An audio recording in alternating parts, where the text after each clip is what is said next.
Hello my friends, this is Marta. Welcome back on my YouTube channel. As I've promised you on my last video tutorial, I wanted to bring you a little bit extra content with more chit-chatty videos as well. So as my first video, I wanted to talk a little bit about the beginning of the card making hobby, on all those things I learned myself over these years I'm making the cards, and what tools I would recommend to myself if I would be starting this hobby once over from the beginning. Now I will give you a couple staples which I think it will be a good starting point, and at the end of the video I will also talk a little bit about all those mistakes I've made as a beginner.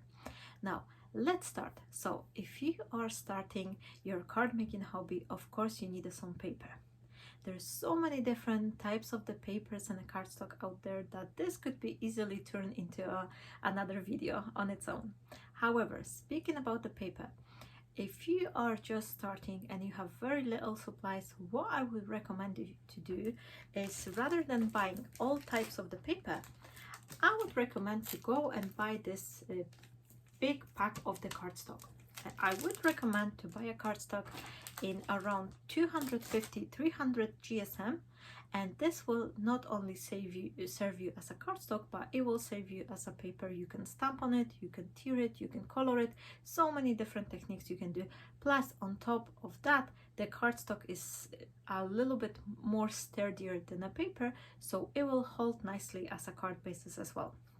There is a lot of the card bases, ready-made card bases on the market right now. They are coming in all sorts of the sizes and together with the envelope. But if you're just starting, and I'm guessing that you have some certain budget, you're not going to be able to buy all sorts of the sizes. And if you buy a specific size card, then you will be limited to create those sizes only. But having the cardstock in A5 size, you will be able to create all type of the sizes, shapes, and even like a top hinge cards and all other 3D projects and things like that by having the cardstock. Now, next thing, if you already have a paper, you need some sort of a basic tool.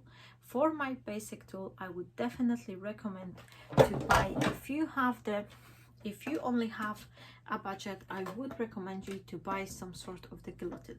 There are some trimmers, but to me, I think the guillotine works better. But if you decide you don't want a guillotine, you want to go with the trimmer, look for the trimmer which is also double functional, which is trimmer and the scoring board at the same time. This way you will avoid to need of buying a separate tool, and you will have two in one. Now, last thing I want to mention about the guillotine: if you're gonna buy one, make sure that you will buy a larger size. There is only a few pound difference, and if you can afford it, the larger size one will help you to chop the A4 size cardstock on the longer side, or any 12 by 12 papers as well. So this will be really extra point, and if you can only afford, I would definitely recommend you to go with the larger rather than a smaller size. Now, speaking about the tools, another, I think, a must-have, maybe not must-have, but I find it very useful tool is the scoring board.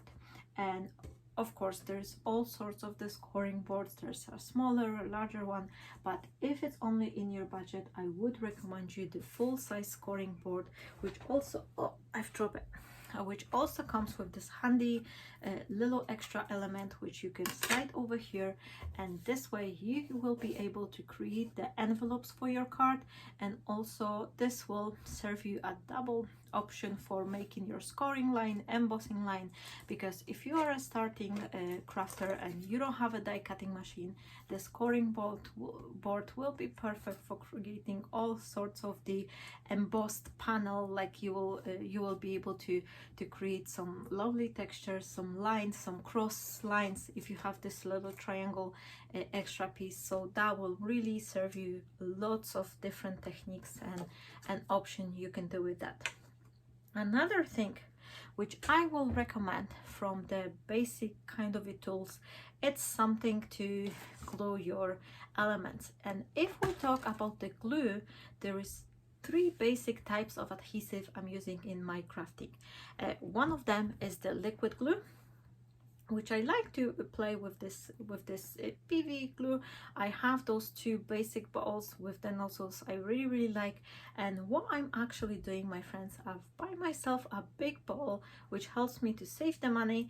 And once I will be nearly done, I am opening and refilling the bottle.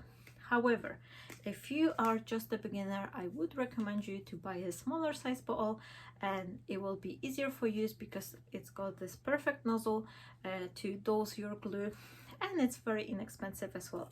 Along with the liquid glue, I would recommend you to buy one of those double-sided tapes, and they're really inexpensive, and they're also really handy for making your cards. Now I want to tell you a quick story. At the beginning, the first tape I've bought, it was 12mm one.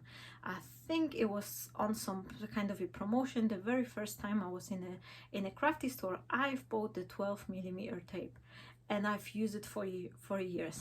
Only recently, I think it was a year and a half ago or something like that, I went to the store to buy it. It was out of the 12mm tape, and the only one they had, it was the 6mm. And guess what, my friends, it was working exactly the same way, but it was costing a fraction of the price. Well, not fraction, but half of the price of the 12mm. So if it comes for a tape, 6mm, that will do. Next stop is the glue gun. There's all types of the glue gun. I do have a SIZZIX one, and this is the best one I had so far. However, if it's too expensive to you, you can buy the cheaper option as well, and you're not gonna regret it. The hot glue gun, it's staple in making the cards, especially if you're planning to add some greenery, some paper flowers, things like that. You will need something stronger to hold it, and the hot glue is just working here perfectly. Next up we have, it's some stamping. I cannot, even though I'm more focusing on the papers, I still enjoy myself creating different cards with the stamping techniques. Plus, stamping is kind of a staple to create your sentiments and coloring images, adding them to your cards. So if it comes for a stamping, first thing, you will need some type of the inks to stamp your images, and here I would rather prefer to use a good quality ink. There is no much frustration if you get the blurry images. It's not sharp, it's not straight. So the quality of the ink for stamping images or your sentiments is number one thing you have to focus on. Next thing, if it comes for a stamping using different ink pads, I know it must be very hard because nowadays we have such an abundance that there's so many inks, different types, dye inks, chalk inks, hybrid inks, pigment inks. There's so many different types that it would be hard to choose. Even for me, I'm still exploring the area, if I could say so. However, my friends, if you are just a beginner, let me just move this paper around. I will show you something I've bought many years ago, and I'm still using it, and I am super happy with it. This is a very little dewdrops by Memento, and I'm showing you, oh, I've opened that one, and I'm showing you these because first and foremost, these are very inexpensive. They are costing a fraction of the larger size, and you will be able to get a little bit extra colors. But if it comes for choosing your color palette, don't go overboard. You don't really need any to have the full collection. You don't really need 30 colors to start from. Focus on having the primary colors, and again, the quality comes a longer way than the quantity, because if you are choosing a very cheap inks, they're not gonna be serving the job. They're not gonna be giving you this crisp, nice images.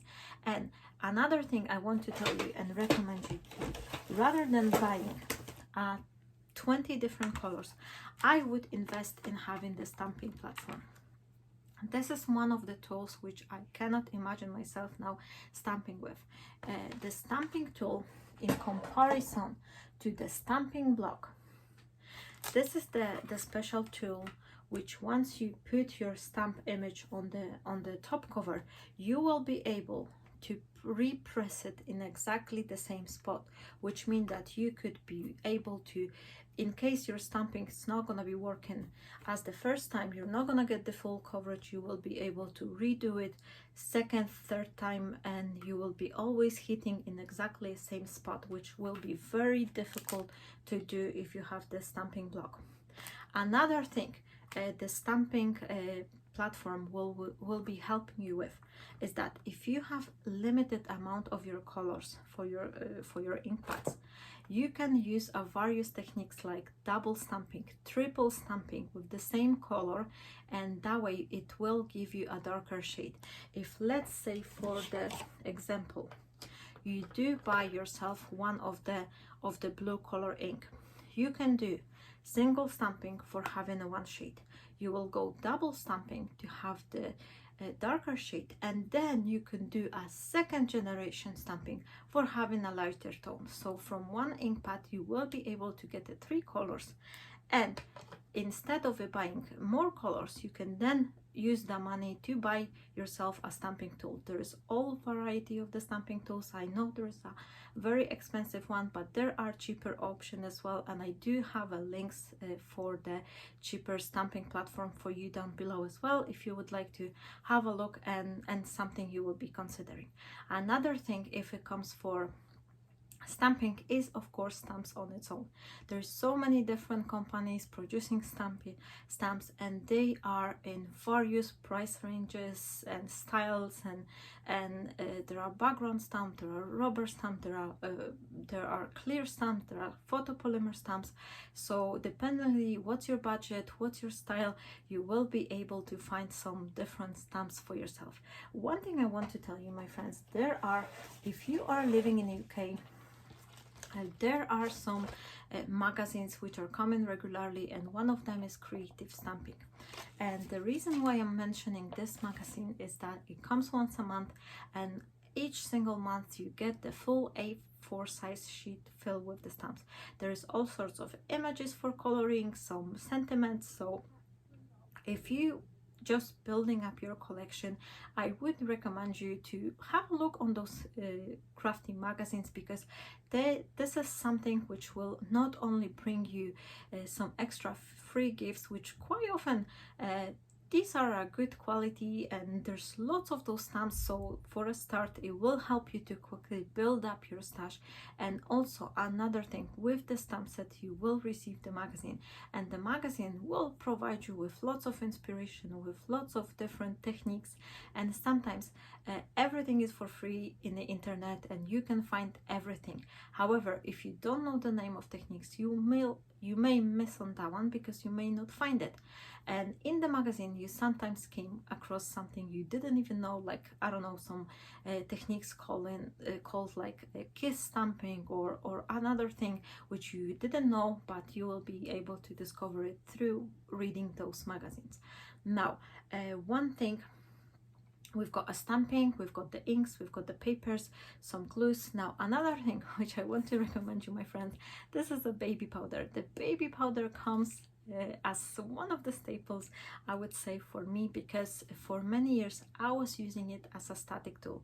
There are some sorts of the static equipment which are used for the embossing technique, which I will tell you in a second. But powder, it's something which works exactly the same way. It's cheaper, and you can use it in so many other techniques as well. Having the glue and having the baby powder, you will be able to create yourself a texture paste, which also can help you out if you're just a beginner, you don't have many supplies. This could be extra handy. So speaking about the embossing, for embossing you will need 3 things in general. You will need some embossing powder, you will need some embossing ink pad or some sticky ink pad, and you will need some heating tool. So the heating tool, there's so many different options. You can choose and explore your dependingly on your budget. I'm using the Wow embossing tool, heating gun, because I think it's one of the best one beside the Wow company. It's producing the embossing powder themselves, so they do know how to create a good quality heat gun to work with the embossing powder. If it comes for the embossing powders, you don't have to buy all the colors. What I would recommend you for a beginner is to buy yourself clear embossing powder and the gold or silver, something to create those extra fancy stamp images. Now, the clear embossing powder, you will be working with any type of the ink. You can stamp your image using another ink color, and if you're working fast enough, you will be able to cover your image with the clear embossing powder. This way you are extending the color line of your embossing, but you're only using the clear powder over and over again. Now, another thing important with the embossing is embossing ink pad.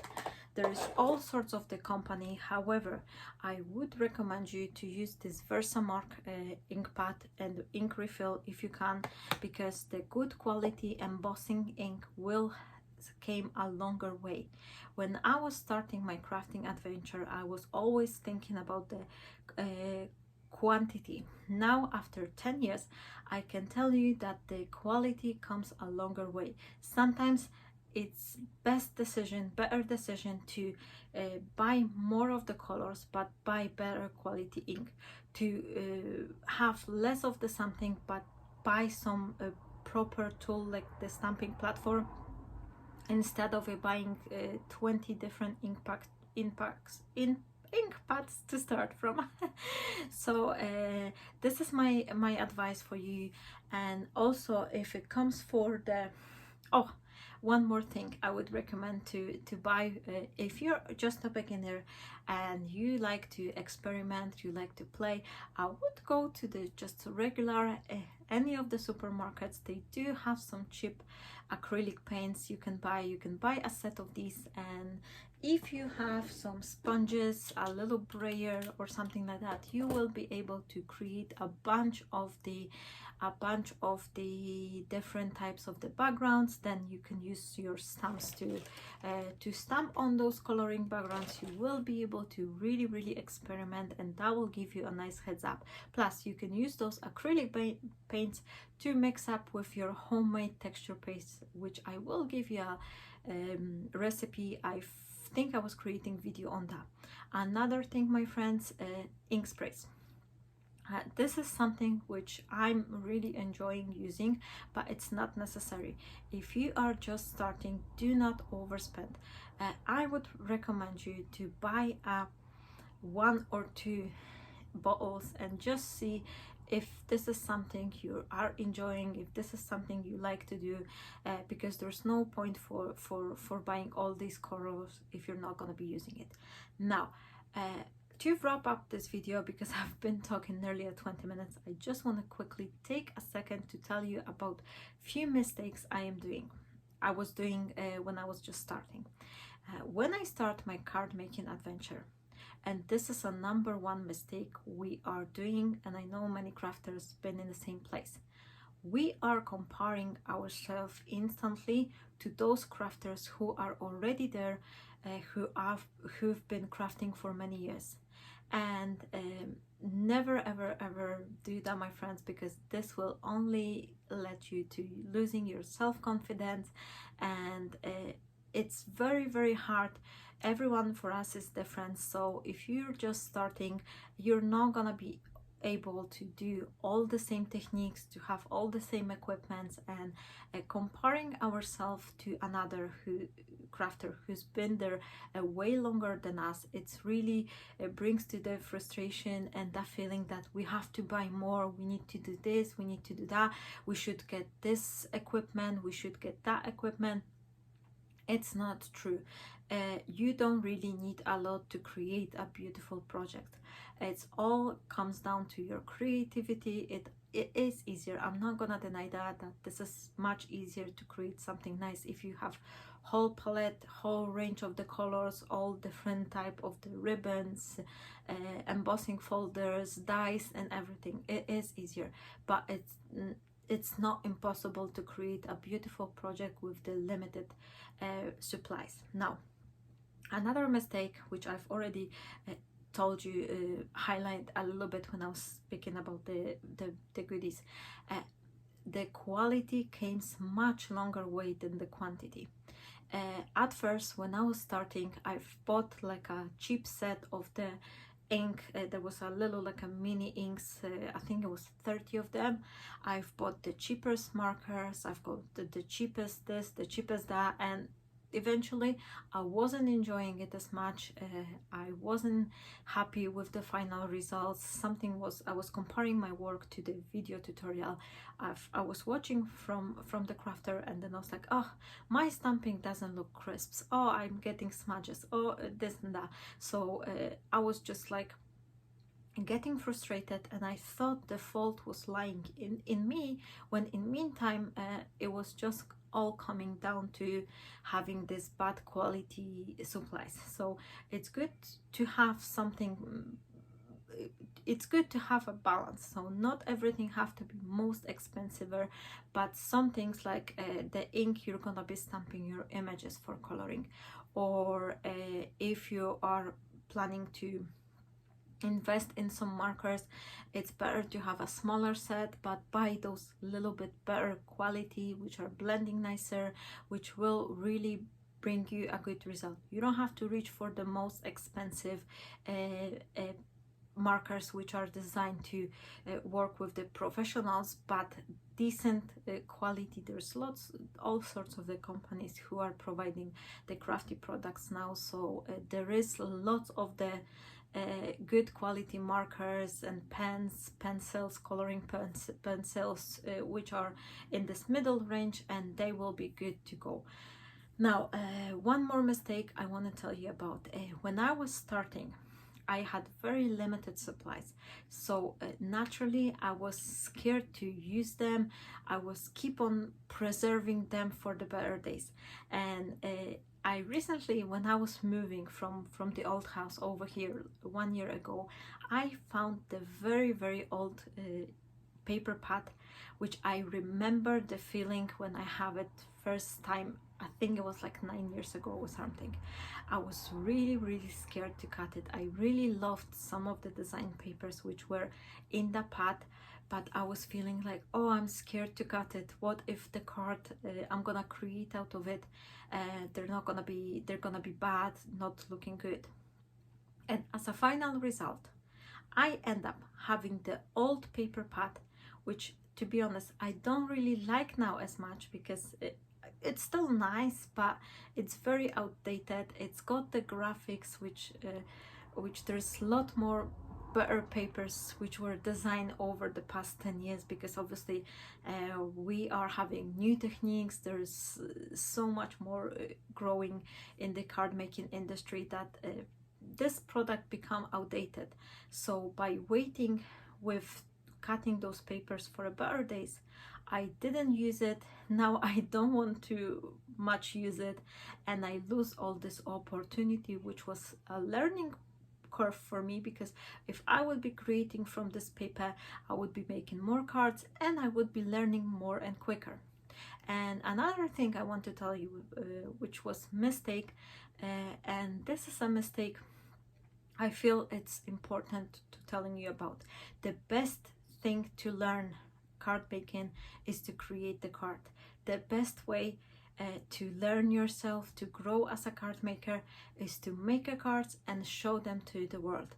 I was waiting 6 years to start my YouTube channel, and never ever for the 8 years before I was starting my YouTube channel, I didn't learn as much as I was making when I started going to the world, when I was showing my cards. this is also helps you with the feedback. If you're gonna show your cards to the card making forums, you're not necessarily have to start YouTube channel or anything like that, but post your cards on a card making forum where you will show them to the group of the crafty friends. We all there to share our experience, we all there to give advice one another. If you're uncertain of something, just ask everyone. There's so many crafters there which everyone want to help another one. Someone will give you advice. If you're struggling, if you're not happy with your coloring, if you're not happy with the way your stampings looks like, just please post your work. Don't be shy, don't hide it in a drawer, because someone will be there to give you advice. And I'm gonna be wrapping up this video because I'm speaking nearly for a half an hour. I hope you enjoyed this simple blog, and I'm having the another one for you to choose. And also down below, please ask me if there's anything else you would like me to do a little chit chat about, if you would like me to go into more details, maybe something I've already said has interested you, but I wanted to bring you a little bit extra content, because I think that those kind of videos are also important, especially for someone who's just starting, who has been I was overwhelmed 10 years ago, and over this 10 years the card making industry has grown so much that if I would be starting my card making adventure today, I would really didn't know where to go, what to buy, because there's so many tools, so many products, there's so many different things. So don't get yourself stressed.